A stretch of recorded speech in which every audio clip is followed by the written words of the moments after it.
الحمد لله نحمده ونستعينه ونستغفره ونؤمن به ونتوكل عليه ونعوذ بالله من شرور أنفسنا ومن سيئات أعمالنا من يهده الله فلا مضل له ومن يضلله فلا هادي له ونشهد أن لا إله إلا الله وحده لا شريك له ونشهد أن سيدنا وسندنا ومولانا محمدا عبده ورسوله أرسله بالحق بشيرا ونذيرا وداعيا إلى الله بإذنه وسراجا منيرا أما بعد أعوذ بالله من الشيطان الرجيم بسم الله الرحمن الرحيم يا أيها الذين آمنوا استعينوا بالصبر والصلاة إن الله مع الصابرين وقال تعالى في مقام آخر اتل ما أوحي إليك من الكتاب وأقم الصلاة إن الصلاة تنهى عن الفحشاء والمنكر والبغي صدق الله العظيم وقال النبي صلى الله عليه وسلم قرة عيني في الصلاة او كما قال علیہ الصلاۃ والسلام۔ محترم عزیز بزرگوں اور دوستوں، اللہ رب العزت کا بے انتہا فضل اور اس کا کرم ہوا کہ اللہ رب العزت نے ہم سب کو دین کی اہم اور ضروری بات کو سننے کی توفیق عطا فرمائے، اور یہ بھی مزید اللہ کا ہم سب پر بڑا کرم ہوا اور احسان ہوا کہ اللہ رب العزت نے ہم سب کو جمعہ کی نماز کی توفیق عطا فرمائی۔ بزرگوں اور دوستوں، اس دوڑتی اور بھاگتی دنیا میں بہت سارے مسلمان ایسے بھی ملتے ہیں جن کے یہاں نماز کی کوئی اہمیت نہیں، جن کے یہاں اللہ کے ایک بہت بڑے حکم کو پورا کرنے کی کوئی ویلیو اور اس کا کوئی مقام ان کے نزدیک نہیں ہوتا ہے۔ بس روزمرہ کی جو زندگی ان کی گزرتی رہتی ہے، اسی طریقے سے وہ اس بابرکت اور عظیم دن کے اندر بھی ایسی ہی بے فکری کے ساتھ وہ اپنے اس دن کو پورا کرتے ہیں۔ بزرگوں اور دوستوں، جب انسان کے سامنے کسی بھی چیز کی اہمیت ہوتی ہے، جب انسان کے سامنے کسی بھی چیز کی تعریف ہوتی ہے، تو انسان اس چیز کی قدر اور اہمیت کو پہچانتا ہے۔ مثال کے طور پر آپ کے سامنے ایک کوئی بڑا عہدیدار آ جائے تو آپ اس کے آہ و بھگت میں اور اس کے سامنے ہٹو بچوں کا شور شروع کر دیتے ہیں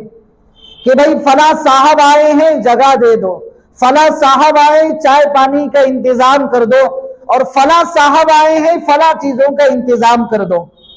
یہ اس وجہ سے ہوتا ہے کیونکہ اس صاحب کے مقام اور مرتبے کو وہ آہ و بھگت کرنے والے لوگ پہچانتے ہیں۔ وہ اپنے آپ سے بڑے آدمی، اپنے آپ سے بڑے عہدیدار کی قیمت کو پہچانتے ہیں۔ ٹھیک اسی طریقے سے جب تک ہم مسلمانوں میں دین کی اہمیت اور دین کے تمام طرح کے امور کی اہمیت ہمارے نزدیک نہیں ہوگی، اس وقت تک عزیز بزرگوں اور دوستوں، ہم مسلمانوں میں خصوصاً اہل ایمان والوں میں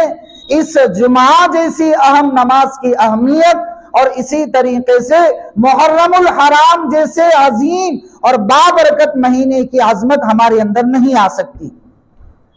اس کی عظمت، اس کی برکتیں، اس کے فضائل، اس کے مناقب اسی وقت ہمارے دلوں میں آ سکتے ہیں جب ہمارے اندر ان چیزوں کی اہمیت اور تعریف ہمارے دلوں میں ہوگی۔ جیسا کہ آپ لوگ بخوبی یہ بات جانتے ہیں کہ محرم الحرام کا مہینہ ہماری زندگیوں میں شروع ہو چکا ہے، اور آج محرم الحرام کی 10 تاریخ بھی ہے، جس کو ہم یوم عاشورہ کے نام سے جانتے ہیں۔ آج میں آپ کے سامنے اس دن کو یوم عاشورہ کیوں کہتے ہیں اس کی تھوڑی سی تفصیل رکھنے کی کوشش کرتا ہوں، اور اس کے پیچھے کیا کہانی ہے کہ اللہ کے نبی صلی اللہ علیہ وسلم نے یوم عاشورہ کے روزوں کو رکھنے کی امت کو تعلیم دی،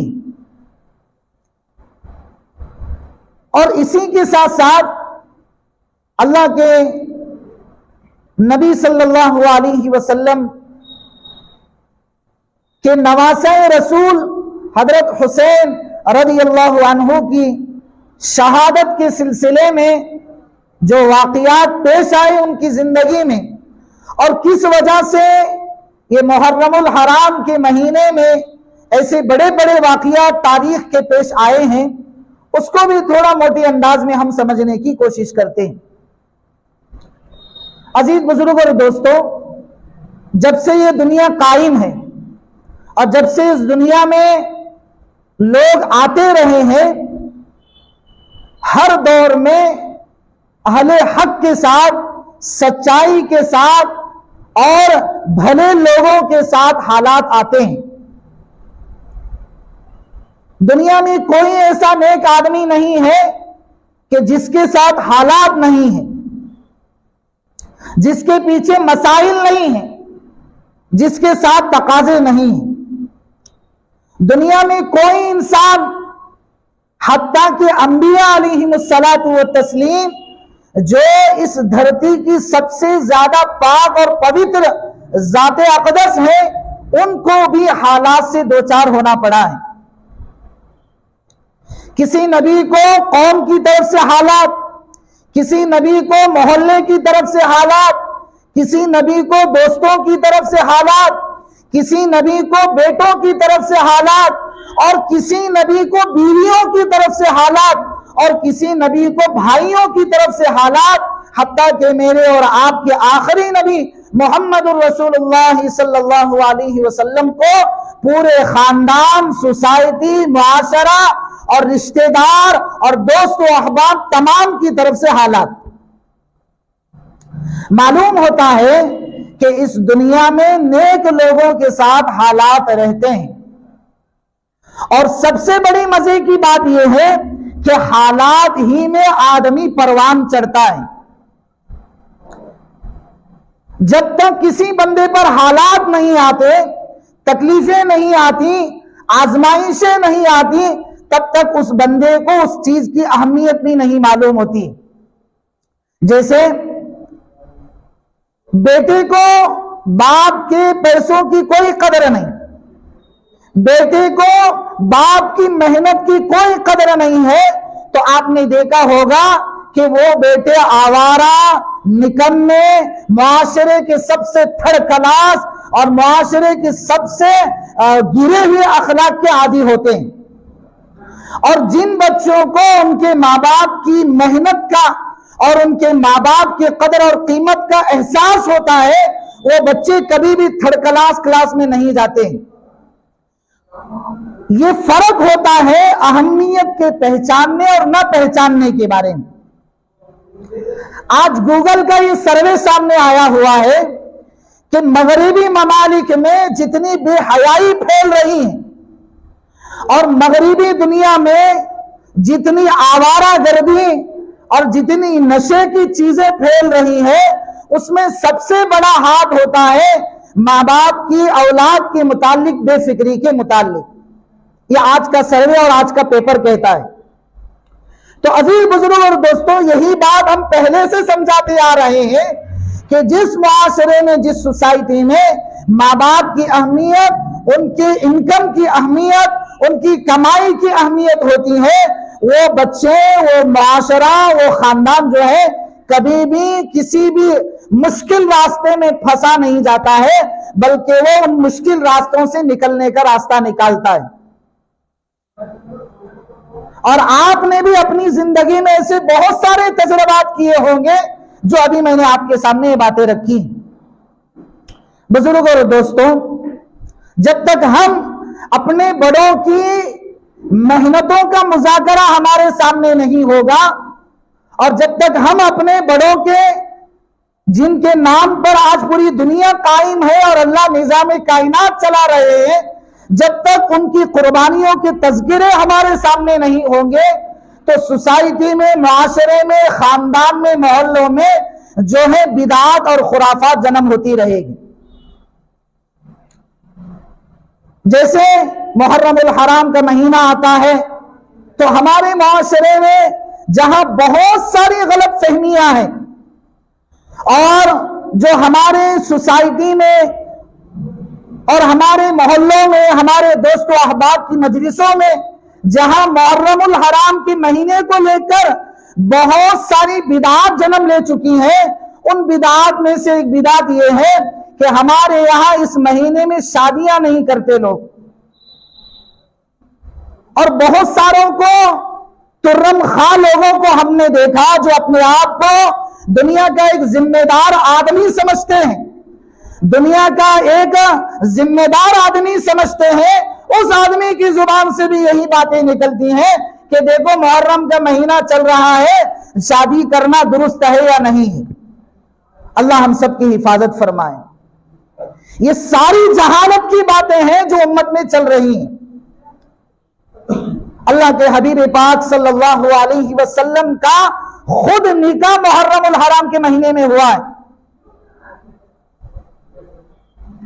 جو دنیا میں اللہ کے نبی صلی اللہ علیہ وسلم بدعات اور خرافات کو ختم کرنے کے لیے آئے، وہی معاشرہ، وہی سوسائٹی ان کے نام پر اور ان کے نواسے کے نام پر نئی نئی خرافات اپنے گھروں میں، محلوں میں ایجاد کر چکے ہیں۔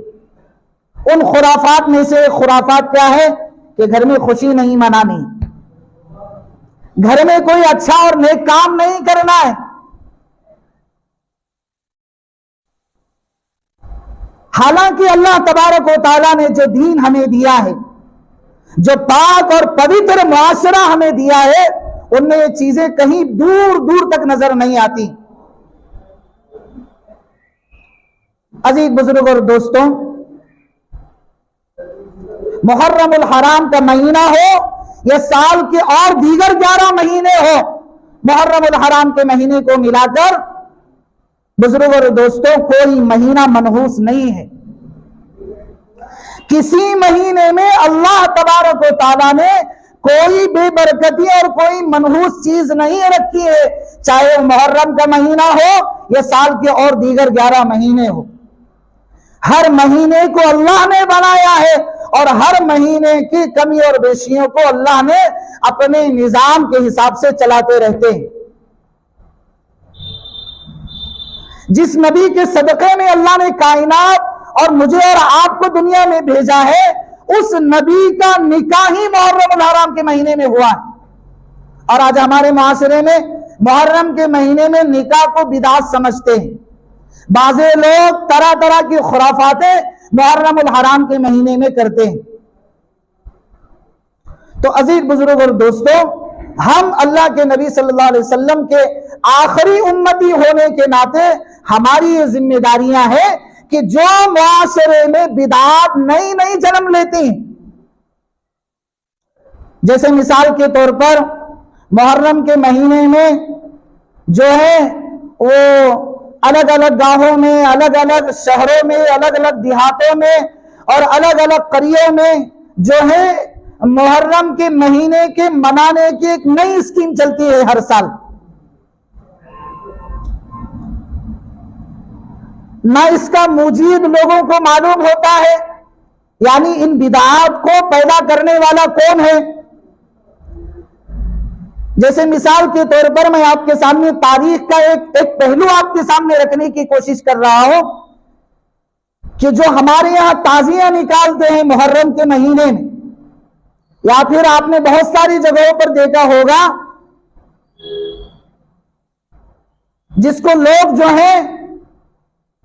ایک نیکی کا کام سمجھ کر انگاروں پر چلتے ہیں، یا پھر ایسے لوگ جو ہم نے بھی دیکھے ہیں کہ جن کو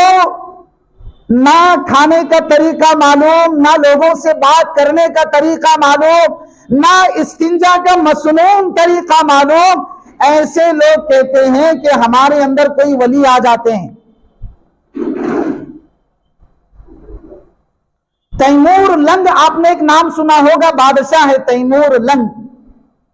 اس کا اصل نام ہے تیمور لنگ۔ اصل میں فارسی میں لنگڑے کو لنگ کہتے ہیں، فارسی میں کیا کہتے ہیں بھائی؟ لنگڑے کو لنگ۔ تو تیمور لنگ جو بادشاہ گزرا ہے یہ اصل میں معذور تھا ایک پیر سے۔ حضور اکرم صلی اللہ علیہ وسلم کے نواسے رسول حضرت حسین رضی اللہ عنہ، جن کو ہم سادات سمجھتے ہیں، سید خاندان کے سمجھتے ہیں، سید خاندان اور سادات لوگوں سے اسے بہت بغض تھا۔ یہ ہمیشہ اپنی تقریروں میں، اپنے خطبوں میں، اپنے جلسوں میں حضور اکرم صلی اللہ علیہ وسلم کے نواسوں کو اور ان کے خاندان کو برا بھلا کہتا تھا۔ اس نے جب دیکھا کہ اب میں زندہ ہوں تو میں کر رہا ہوں، لیکن میرے دنیا سے جانے کے بعد کون لوگ گالیاں دیں گے، تو اس نے یہ سسٹم شروع کروایا، کیونکہ بادشاہ کا زمانے کا یہ جو ہاتھ میں لکڑیاں لے کر لوگ ناچتے ہیں، اور پتہ نہیں دنیا میں ہزاروں قسم کے نام اس کو بہترین انداز میں رکھے جاتے ہیں۔ تو اس زمانے میں اس نے یہ رولز اور اپنے لوگوں میں یہ قانون رائج کروایا اور قانون پاس کروایا کہ ہر سال محرم الحرام کے مہینے میں، اور اس میں بھی 10ویں تاریخ کو جو ہے، اس طریقے سے لوگ تعزیہ نکالا کریں گے۔ یہ میرا قانون ہے، یہ گورنمنٹ کا قانون ہے، ماننا پڑے گا، نہیں مانیں گے تو آپ کو جیلوں میں ڈالا جائے گا۔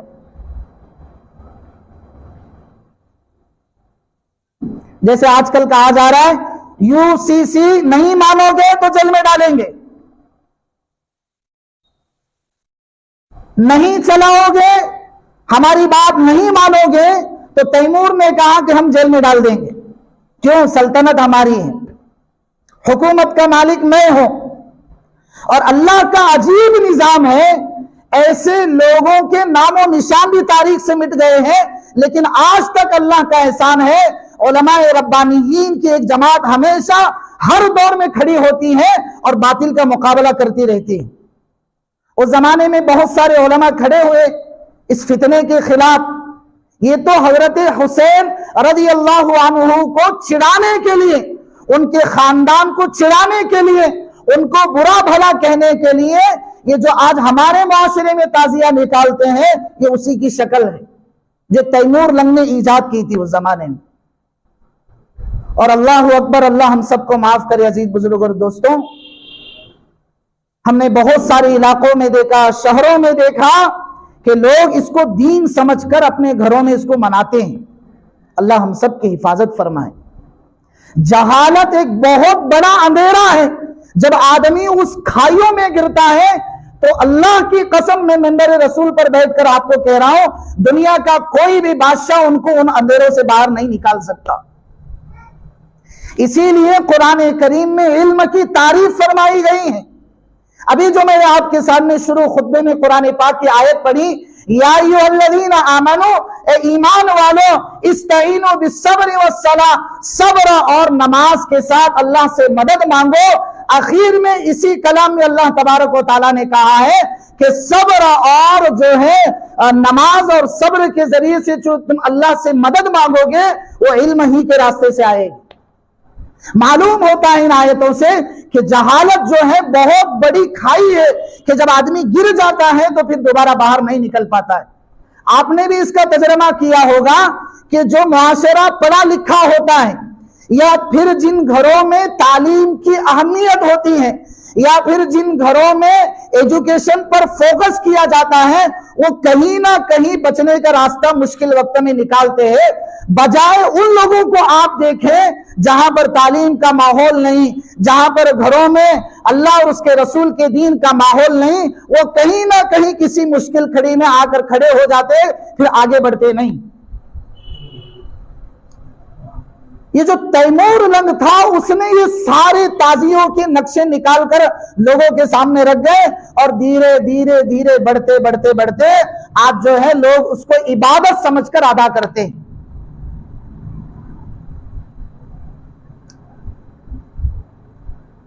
لوگ پوچھنے والے مسائل پوچھتے ہیں کہ فلاں کام کرنا اس مہینے میں کیسا ہے؟ ویسے تو بہت کام ہمارے سوسائٹی میں چلتے ہیں۔ عزیز بزرگ اور دوستوں، آپ ایک محمد الرسول اللہ کے ایک ذمہ دار امتی ہونے کے ناطے یہ آپ کے کندھوں پر ذمہ داری ہے کہ رسول اللہ صلی اللہ علیہ وسلم کا جیسا دین حضرت حسین رضی اللہ عنہ نے بغیر کسی بدعات اور خرافات کے ہم تک پہنچایا ہے اور اپنے گردن کو کٹا کر یہ دین ہم تک پہنچایا ہے، اب ہماری یہ ذمہ داری ہے کہ بدعات اور خرافات کو ختم کر کے اور اسی طریقے سے بے محل سوالات کو ختم کر کے اور بے محل رسم اور رواجوں کو ختم کر کے ہم اپنے آنے والی آئندہ نسلوں تک اس کو منتقل کریں۔ حدیث پاک میں اللہ کے نبی صلی اللہ علیہ وسلم نے فرمایا 3 چیزیں ایسی ہیں کہ مرنے کے بعد بھی اس کا جو ہے صدقہ جاری رہتا ہے۔ اس میں سے سب سے پہلی چیز ہے علم، اور دوسری چیز ہے کوئی ایسا کام کرنا جس کا ہمیشہ ہمیشہ لوگوں کو فائدہ پہنچتا رہے۔ تو جہاں پر اچھے علم کی یہ فضیلتیں ہیں کہ مرنے کے بعد بھی اس کا ثواب ملتا ہے، وہیں پر یہ بات بھی ہے اگر لوگوں تک، بچوں تک، معاشرے تک، بیوی تک، بھائیوں تک اور اسی طریقے سے رشتہ داروں تک اگر ہم نے غلط دین پہنچایا تو آپ یاد رکھیں مرنے کے بعد بھی اس کا وبال ملتا رہے گا۔ اس لیے عزیز بزرگ اور دوستوں،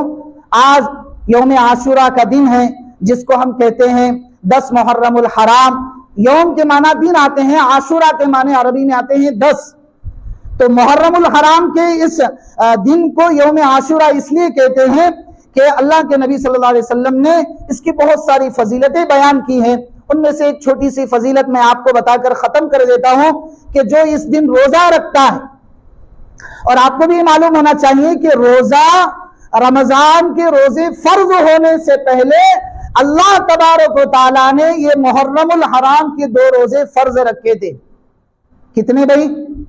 2 روزے فرض تھے ہمارے ذموں پر،